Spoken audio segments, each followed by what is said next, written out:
કવિ આક્રોશથી લખે ત્યારે ક્યારેક અપશબ્દો પણ વાપરે. સંવાદ, होबनाथ. ज़्यादा देर नहीं, शीघ्र ही तुम्हारा यह शहर स्मार्ट सिटी बन जाएगा. जमीन के नीचे मेट्रो, जमीन के ऊपर तुम. दनदनाते हुए पहुंच जाओगे घंटे भर में शहर के इस छोर से उस वाले छोर तक. 3 घंटे में दूसरे शहर, बंदूक की गोली की स्पीड से. लेकिन साहब, इतनी जल्दी हम कहीं भी जाकर करेंगे क्या? कोई काम धंधा तो है नहीं. यार, गजब करते हो, गजब. शहर को स्मार्ट हम बनाएं, राजमार्ग हम बनाएं, और तुम हो कि मामूली नौकरी का जुगाड़ तक नहीं कर सकते. किस काम की तुम्हारी पढ़ाई लिखाई? वही तो कह रहे हैं साहब. बाप की गाढ़ी कमाई फूंकने अपनी हड्डियाँ और खून जलाने के बाद यह जो कागज़ का पुर्जा मिला है, इसकी न पुपुली बन सकती है, न इससे गांठ पहुंच सकते हैं. MA PhD के बाद 15,000 पर पढ़ाते थे, वह भी 6 महीने से नहीं मिला. तो उसी कॉलेज में सिक्योरिटी में लग गए हैं. 25 तो मिल रहा है. हमारे बाप उतना इन्वेस्ट नहीं कर पाए हमारे एजुकेशन में. इतने में दंदनाते हुए कहाँ जाए हम? आपकी सुविधाएं हम जैसों के लिए नहीं है साहब. आपकी सुविधाओं के शुल्क हमारी औकात से बाहर है साहब. हम तो 12 डिजिट का आधार कार्ड का नंबर भर है, आदमी थोड़े ही है.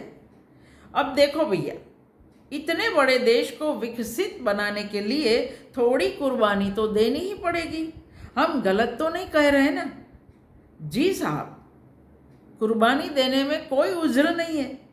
बिस्मिल, अशफाक, आज़ाद, भगत सिंह, राजगुरु, सुखदेव, बाघा जतीन, विद्यार्थी जी जैसे हजारों लाखों शहीदों ने कुर्बानी तो दी ही थी ना साहब.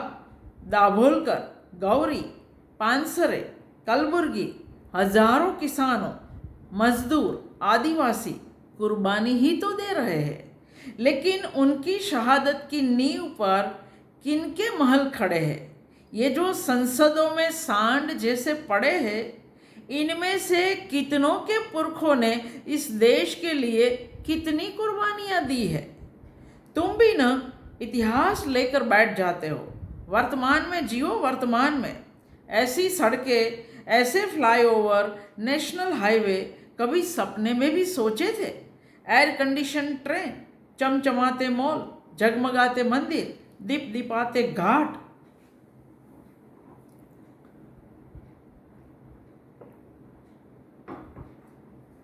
तुम भी ना इतिहास लेकर बैठ जाते हो. वर्तमान में जियो, वर्तमान में. ऐसी सड़कें, ऐसे फ्लाईओवर, नेशनल हाईवे कभी सपने में भी सोचे थे? एयर कंडीशन ट्रेन, चमचमाते मॉल, जगमगाते मंदिर, दीप दीपाते घाट. और साहब, छटपटाते मजदूर, बिलबिलाते किसान, हकबकाते नौजवान, पटपटाते बुढ़े, बिसूरती बच्चियाँ. तुम साले कम्युनिस्ट सब एक जैसे सोचते हो. खाई, नाले, गटर और बंजर से ऊपर नज़र ही नहीं उठती. जरा एक बार सी लिंक से होते हुए कोस्टल रोड पकड़े. दक्षिण मुंबई की तरफ आते हुए शहर की स्काईलाइन जरा एक बार देखो, और सच सच बताओ कि सिंगापुर जैसा दिखता है कि नहीं. साहब, हम स्लम में रहते हैं. हमारी गली से आपकी स्काई भी एक लाइन जितनी नहीं दिखती. छोटी सी खोली की उमस में पगलाए दिन भर गली के नुक्कड़ पर अच्छे दिन का इंतज़ार करते हैं. भीड़ बढ़ जाए तो पुलिस मारकर खोली में ठेल देती है. दरअसल साहब, आपकी दुनिया में हम लोग इतना नीचे रहते हैं सिर उठाने पर भी रेंगते हुए दिखते हैं, इसलिए आपको हम दिखाई नहीं देते। आपकी गाड़ियों के काले शीशे, रेशमी पर्दे और मुर्दाघर जैसे ठंडे वातावरण के बाहर भी कोई रहता है, इसका आपको इल्म ही नहीं। आपकी स्मार्ट सिटी आपका धंधा है, हमारी सुविधा नहीं। हम तक पहुंचने वाली मुर्दा सड़कें गड्ढों में डूबकर आत्महत्या कर चुकी है। आज भी प्रसव के लिए हमारी माएँ खाट पर लाद कर उस अस्पताल पहुंचाई जाती है जहां चमत्कार ही बच्चे को बचाता है, डॉक्टर नहीं। और मज़ेदार किस्सा यह कि हमारे गांव के बीचों बीच समृद्धि महामार्ग होकर गुजरता है। हमारे अस्पतालों में कुत्ते, बिल्लियों और चूहों की तादाद मरीजों से ज़्यादा होती है। महंगी दवाएं बाजार से लेनी पड़ती है। हमारी पाठशालाएं आज भी अजायब घर का नमूना है। सार्वजनिक शौचालय और पाठशाला में सिर्फ गंध का ही फर्क है।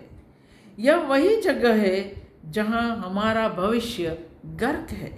हमारी दुनिया के लोग चिड़ियाघर से भागे बदहवास जानवरों की तरह ऐसी शरण ढूंढ रहे हैं जहां सुकून से मर सके।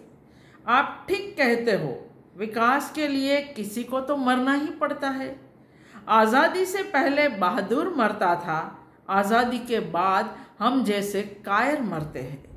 तुम लोग यार जब देखो तब मरने की बातें करने लगते हो। जाओ, मुझे तुम लोगों से बात ही नहीं करनी। You people are very disgusting. जाओ, मुझे तुम लोगों से बात ही नहीं करनी। You people are very disgusting.